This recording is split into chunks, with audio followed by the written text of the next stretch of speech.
5. Money without paper. When cash started to feel temporary. The prediction, what we thought. At the turn of the millennium, money itself was expected to go digital. Not metaphorically, but materially. Coins and banknotes would give way to electronic wallets, smart cards, and invisible transfers. Payments would be instant, frictionless, and largely cashless.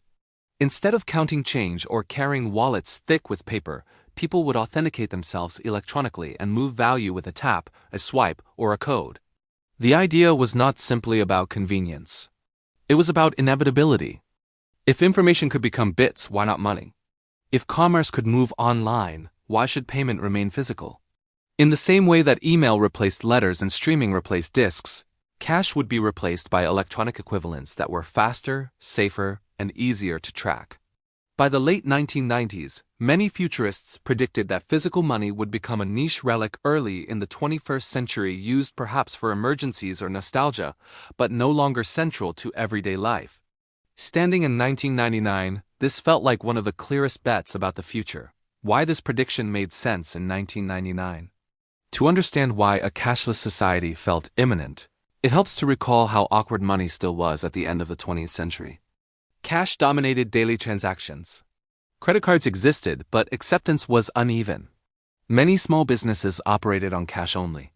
Online payments were clunky and often distrusted. International transfers were slow, expensive, and opaque. Fraud detection was primitive by today's standards. At the same time, the first signs of change were already visible. Debit cards were spreading.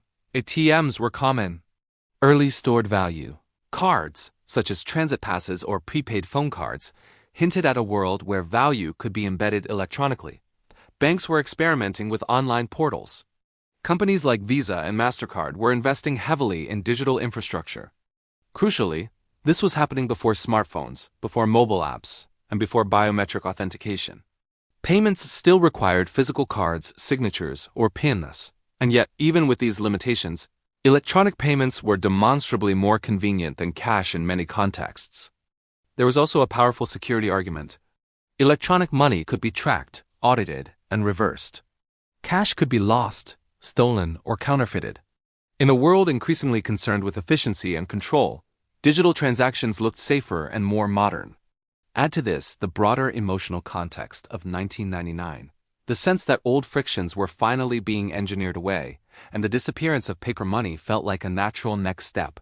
Cash belonged to the 20th century. The 21st would run on code. For younger readers today, it's important to stress how early this confidence was. In 1999, most payments were still physical. E-commerce was growing but far from universal. Mobile phones were not payment devices. The idea of tapping a watch or phone to pay did not exist. From that world, imagining money becoming invisible required optimism, but not fantasy. Who said it, and where? One of the clearest expressions of this vision came from Ray Kurzweil in The Age of Spiritual Machines, 1999. Kurzweil framed electronic money as part of a broader shift toward digitized human systems. Just as communication, media, and computation were moving into software, financial transactions would follow. Identity, authentication, and value exchange would increasingly occur electronically, mediated by intelligent systems. What distinguished Kurzweil's treatment of money was how casually he assumed the transition. Cashless transactions were not presented as a controversial social experiment, but as an obvious consequence of technological progress. Once networks were fast and secure enough, physical money would simply become inefficient. Kurzweil was not alone. Banks, card networks, and technology companies were all working towards similar outcomes, even if they used different language. The idea of a cashless future had become mainstream enough to feel dull, another box the future would quietly tick. What actually happened, 2000 to 2025? The world did not become cashless overnight, but it did become decisively digital. In the early 2000s, electronic payments expanded gradually. Credit and debit cards became more widely accepted. Online payment platforms emerged to support e-commerce. Security improved, trust grew.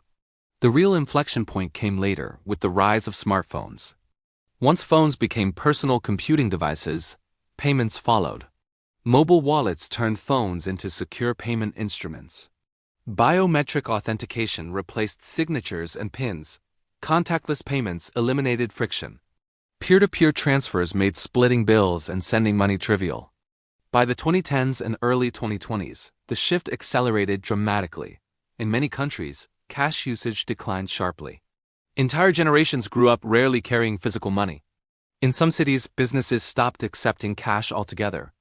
Public transport, retail, food delivery, subscriptions, and services moved almost entirely to digital payment rails. By 2025, cash had not disappeared, but it had lost its default status. The expectation changed. People now assume that payment will be immediate, invisible, traceable, integrated into everyday devices. In emergencies or specific contexts, cash remains useful, but in daily life it increasingly feels optional. In hindsight, the electronic wallet prediction did not fail. It simply outpaced its own imagination. Verdict. Status. Realized. Electronic wallets and cashless payments became a defining feature of the 21st century economy. Physical money declined from a universal medium to a secondary option. Digital transactions now dominate retail, services, and peer-to-peer exchange across much of the world. The prediction was fulfilled in substance, even if the timeline and tools evolved differently than expected. Why it played out this way? This prediction succeeded because it aligned three powerful forces. First, technology. Secure networks, cryptography, and mobile devices made digital payments practical and safe at scale. Second, incentives. Businesses benefit from traceable transactions. Governments prefer auditable flows. Platforms profit from integrated payments. Once digital rails existed, nearly every institutional actor had a reason to push adoption. Third, habit. Once people experienced the convenience of cashless payments, they rarely chose to go back. Friction, once removed, is difficult to reintroduce. What was underestimated in 1999 was how completely payments would disappear into the background. The future did not arrive as smart cards or dedicated wallets alone. It arrived embedded inside devices people already carried everywhere. Money didn't just become digital, it became ambient. What this prediction teaches us about the future. This case reinforces a pattern seen throughout this book. Predictions that eliminate friction tend to arrive, even if the form changes. People do not cling to inconvenience out of principle. When a process becomes easier, safer, and socially accepted, adoption follows quickly. Cash persisted for decades, not because it was superior, but because alternatives weren't yet good enough. Once they were, the transition felt sudden. From the hopeful vantage point of 1999, a cashless society sounded futuristic. From the lived reality of 2026, it feels mundane, another quiet transformation that now hides in plain sight. One sentence takeaway. Cash didn't disappear, but money did, slipping quietly into software, screens, and systems we no longer think about.